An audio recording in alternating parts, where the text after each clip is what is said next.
Hi, hello mga kamaming gala! Panibagong araw, panibagong gala nga na naman. Woo! Hindi ngayon pero nung isang araw pa nga ito. For today's video nga ay aadan tayo ng meeting. Mabilis nga lang ang biyahe at nakarating na agad kami. Pagdating nga namin ay nagsisimula na ang meeting. Sa aming magpapala, Espiritu'y tamasan, ay buhay biyaya.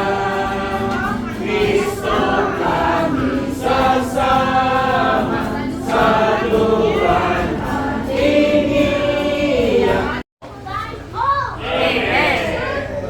Shall we be forever? Amen. Rest in glory then. Amen. Shall in his blessed image. Amen. Surely, amen. Amen.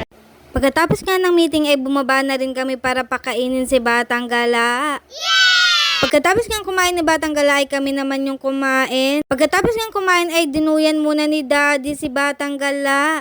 Hapon na nga sa mga oras na ito at niyaya ko nga si Kuya Zion dito. Bumili nga lang kami ng chocolate, medium size at 75 na nga yun. At ito nga ang naging reaction ni Kuya Zion.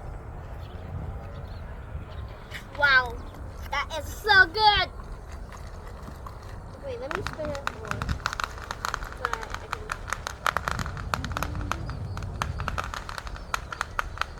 That is so good. I love it.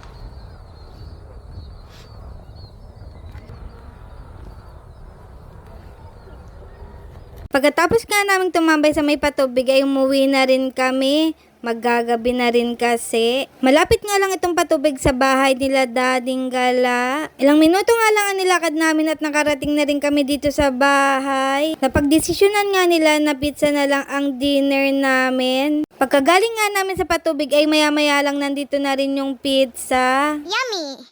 Pinaka-favorite nga ni Kuya Zion dito ay yung pepperoni pizza. Pagkakita nga niya sa pepperoni pizza ay dali-dali na rin siyang kumuha. Sa sobrang favorite niya nga ang pepperoni pizza ay nakailang slice na rin siya.